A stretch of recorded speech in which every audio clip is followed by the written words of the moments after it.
जोहार, मैं डॉक्टर नीरज मील और इस वक्त आप बने हुए हैं खबर गवाह पर। और इस वक्त खबर गवाह बना हुआ है एक ऐसी शख्सियत के साथ जो एनसीसी में हाल ही में राजस्थान का नाम रोशन करके आई है, प्राची। कैडेट प्राची वो शख्सियत है जो एनसीसी के अंदर उस मुकाम पर पहुंची है जिस पर शायद ही इस उम्र में पहुंच पाना संभव हो।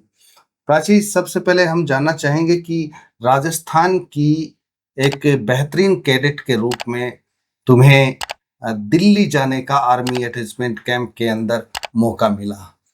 क्या कुछ तुम्हें यूं अब लग रहा है कि इस तरह से जो एनसीसी के अंदर इस मुकाम पर गई हो तो कुछ कहना चाहती है?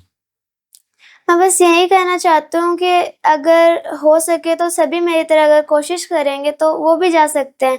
ऐसी बात नहीं है कि इसी उम्र में मैं ही सक्सेसफुल हो सकी हूँ, अगर और भी चाहे तो वो भी हो सकते हैं। सक्सेस हो सकते हैं।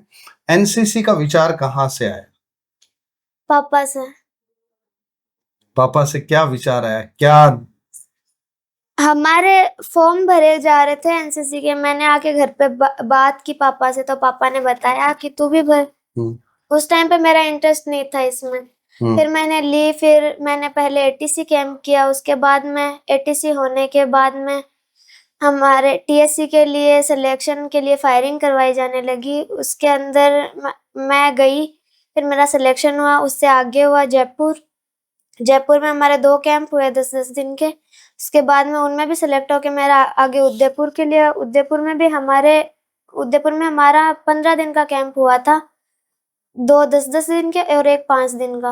उनमें भी सिलेक्ट होने के बाद में लास्ट में नेशनल कैंप दिल्ली तक मैं पहुंची। इस चीज की मेरे को बहुत ज्यादा खुशी है। नेशनल कैंप में क्या कुछ सीखा?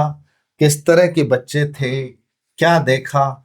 और जब वो चीजें देखने के बाद आप वापस आती हो अपने गांव में तो किस तरह से यूं दिखाई देता है? उस सिनेरियो को किस तरह से डिफाइन करोगे? जब हम दिल्ली गए तो अलग अलग डायरेक्टरेट के लोग आए वहाँ पे, जो जिनकी लैंग्वेज भी अलग थी, उनकी वेशभूषा, उनका खान पान सब कुछ अलग था। फिर मैंने कुछ दोस्त भी बनाए, फ्रेंडशिप भी की, और अभी भी मैं उनको मिस कर रही हूँ, जो कि मैं आज ही घर पे पहुंची हूँ। कैंप के अंदर कौन सी एक्टिविटी एनसीसी की अच्छी लगी? सबसे अच्छा जब हम फायरिंग करने गए, वो हमारा लास्ट टाइम था जब हम फायरिंग करने गए थे। अच्छा, यानी कि कैंप के अंत में फायरिंग करवाई, फायरिंग प्रैक्टिस। तो कौन से हथियार को आपने ज्यादा प्रीफर्ड किया? फायरिंग में जो हथियार काम में लिया उसका डर तो नहीं लगा पहले? हालांकि पहले फायरिंग तुम कर चुके हो। पहले उसमें वेट ज्यादा था, मैं पहले मार्क फोर्स से करती थी जो कि थोड़ी हैवी थी। उसके बाद में जब मैं दिल्ली पहुंची, दिल्ली मैंने राइफल चेंज की। दिल्ली में मैंने डिलक्स ले ली, जो कि थोड़ी उठाने में थोड़ी सी वेट कम था उसका। उससे फिर मैंने फायरिंग की, तो उससे मैंने स्नैप शूटिंग ली। उसमें दो ऑप्शन होते हैं, ग्रुपिंग और स्नैप। ग्रुपिंग में सबसे छोटा ग्रुप बनाना होता है और स्नैप में पूरे पॉइंट हासिल करने होते हैं, जिनमें से मैंने स्नैप चूज की और स्नैप में मेरे अच्छे स्कोर भी आए। क्या स्कोर रहा स्नैपिंग में?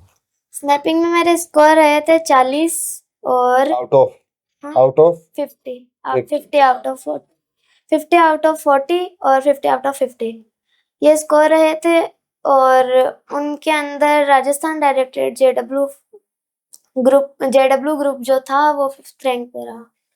तो ये फायरिंग जब की तो तुम्हें यूं नहीं लगा कि मैं फायरिंग, ये जो शूटिंग है, इस शूटिंग रेंज में अपन करियर बनाए तो ज्यादा अच्छा लगे, ऐसा विचार नहीं है? हाँ, पहले मैं और भी गेम खेलती थी जो कि टीम गेम थे, जैसे बास्केटबॉल, खो खो, हैंडबॉल, ये सब।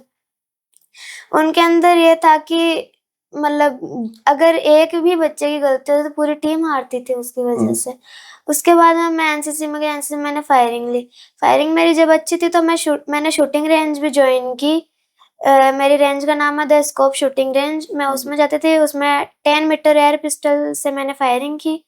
उसमें मैंने प्री स्टेट से शुरुआत की थी और अब मैं प्री नेशनल में सेलेक्ट हो गई। तो जो वीपन आपने दिल्ली में फायरिंग की, उस वीपन में और यूं शूटिंग का जो वीपन होता है उसमें उसमें तो थोड़ा सा अंतर होता है, हाँ तो उस अंतर को पाटने का प्रयास किया या एंजॉय किया? एंजॉय किया। बहरहाल अ, जब तुम गांव की स्कूल में थी और गांव की स्कूल में क्या कुछ मिस हुआ, हालांकि गांव की स्कूल भी आप ही के दादाजी के नाम पर है, हाँ फिलहाल नाम इनके दादाजी के नाम पर है, वहां पर एनसीसी होती तो क्या कुछ संभावनाएं तुम्हें लगती हैं कि वहां गांव के और बच्चे भी आ सकते थे? हाँ वहां पे होती तो मेरे ख्याल से शायद वहां पे जितनी शहर में सुविधाएं हैं उतनी ना मिल पाती शायद। शायद। लेकिन अगर एनसीसी होती तो एक प्रतिभा निखरने का मौका तो मिल ही सकता था। हाँ वैसे नॉर्मली ये स्टार्ट या तो एनसीसी में ज्वाइनिंग कर सकते हैं एट्थ में या नाइन्थ में। स्कूल में 2 साल की होती है, फिर 1 साल कॉलेज में कर सकते हैं। स्कूल में ए सर्टिफिकेट मिलता है, कॉलेज में बी और सी। तो स्कूल में मैंने 9th में ली थी एनसीसी और अब मेरी 10th है, तो 2 महीनों से मैं टीएससी कैंप कर रही हूँ। तो ये जो एनसीसी मेरे भी रही हुई है, लेकिन मैं आपसे जानना चाहूंगा कि एनसीसी की जो कैंप है वो जब हम अटेंड करते हैं तो ये पढ़ाई का जो चैप्टर है वो थोड़ा सा अलग हो जाता है, तो इसको तुम किस तरह मैनेज करती हो, क्या देखती हो, क्या बताओ? वैसे मैं वहाँ पे लेके गई थी कुछ बुक्स वगैरह जिनसे मैंने वहाँ पे मतलब पढ़ाई भी की थी, और बाकी अब मेरे पास 1 महीना है जितने में मेरे प्री नेशनल के मैच आ जाएंगे, उतने में मेरे को ये 2 महीने का जितना भी काम था वो सारा कवर करना। 2 महीने का काम पूरा 1 महीने में कवर करना तो चैलेंजेस है, लेकिन अगर पूछा जाए कि जो किताबें रटने का काम है जिसको पढ़ाई कहते हैं शायद, वो अच्छा है या एनसीसी की जो इवेंट है उसमें भाग लेना अच्छा लगता है, कौन सी चीज अच्छी लगती अगर देखा जाए तो दोनों ही जरूरी है, बट मेरी चॉइस से मैं चाहूंगी एनसीसी के इवेंट्स। है? यानी कि उसमें अच्छा एंजॉयमेंट मिलता है। बहरहाल अगर आपको भी अच्छा लगे तो आप एनसीसी ज्वाइन कर सकते हैं। एनसीसी एक बहुत अच्छा करियर माना जा सकता है, क्या माना जा सकता है? हाँ लेकिन उसके बाद जब अपन कॉलेज में करेंगे, सी सर्टिफिकेट अपने पास होगा तो अपन को जॉब भी मिल सकती है बिना एग्जाम के। अगर हम जॉब की बात न करें, अगर करियर की बात करें, यानी कि इंटरनेशनल लेवल पे शूटिंग में भी अपन जा सकते हैं, बहुत बहुत सारी संभावनाएं हैं। अगर जॉब इंडियन आर्मी ज्वाइन कर सकते हैं, लेफ्टिनेंट तक आपको जो बहुत सारी सहूलियतें मिलती होंगी, अभी भी मिलती होंगी। तो अभी आप कहाँ जाना चाहेंगे, इंडियन आर्मी की तरफ या जो शूटिंग गेम है उसकी तरफ? क्योंकि मुझे लगा कि शूटिंग में तुम्हारा इंटरेस्ट। मेरा इंटरेस्ट वैसा देखा जाए तो दोनों में है, बाकी ट्राई में ज़्यादा शूटिंग का ही करूँगी क्योंकि एनसीसी अभी ये तो ईयर कंप्लीट हो चुका है मेरी 2nd ईयर, और अब जब कॉलेज में करूँगी तब होगी। तो अब देखते हैं आगे करियर का क्या। अच्छा, घर वाले क्या कहते हैं, मम्मी क्या कहती है इसको लेकर? मम्मी तो बोलती है जो तेरे को करना है वो कर। अच्छा, तो ये यूं नहीं कहती कि भाई बंदूक के सामने जा रही हो, बंदूक गोलियों में जा रही हो, गोली कहीं वापस घूम फिर के आ जाए, लग जाए तो? नहीं है ऐसा नहीं है, डर नहीं लगता? नहीं और पापा क्या कहते हैं? पापा भी यही बोलते हैं जिसमें तेरा इंटरेस्ट है तो उसी चीज को ले, क्योंकि अगर हम कुछ बोलेंगे और इस चीज में तेरा इंटरेस्ट ही नहीं होगा तो फिर तू कर नहीं पाएगी। तो इसमें जैसे ये इंटरेस्ट वाली बात अगर आती है, तो अगर हम तनाव की बात देखें, टेंशन की बात देखें, तो किस तरह की तुम्हें ये चीजें दिखाई देती हैं कि भाई मेरे पे कोई तनाव नहीं है या मेरे पे कोई टेंशन हावी नहीं है, दूसरों पे कुछ टेंशन हावी दिखाई देती है? कुछ ऐसा सिनेरियो तुम्हारी जिंदगी में अभी तक देखा है, महसूस किया? मैं कुछ भी करती हूँ मैं फ्री माइंड होके ही करती हूँ। हम्म। टेंशन लेते हो और लेते हैं। मतलब टेंशन नहीं लेने का, नहीं, कोई ले तो ले अपनी जितनी ज्यादा टेंशन लोगे वो काम उतना ही खराब होगा। तो जैसे आप वहां दिल्ली कैंप में गए, तो वहां की आर्मी का जो आपने देखा कि किस तरह का वहाँ शेड्यूल रहता है? जैसे तो एनसीसी आपने एटीसी कैंप किया है तो लगभग आपको बता दिया जाता है, लेकिन वहाँ और अभी तक जो आपने फील किया आर्मी को, उसमें कितना का अंतर दिखाई? देखा जाए तो इतना भी अंतर नहीं था। नॉर्मली जैसे यहाँ पे बिहेव करते हैं वैसे वहाँ पे करते हैं। अच्छा, आपके यहाँ कौन सी रैंक के अधिकारी ज्यादा आए, मतलब टॉप रैंक कौन सी आई जिससे आप मुखातिब हुए कैडेट्स? वहाँ पे लेफ्टिनेंट जनरल आए। क्या कुछ संभावनाएं आपको नजर आ रही हैं, तुम देख पा रही हो, और लोगों को इस फील्ड में मिल सकती हैं? क्या कुछ खबर गवाह के माध्यम से बताना चाहोगे?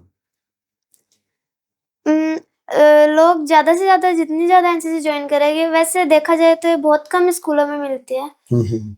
अगर वो करेंगे तो इनके बेनिफिट्स भी बहुत ज़्यादा हैं।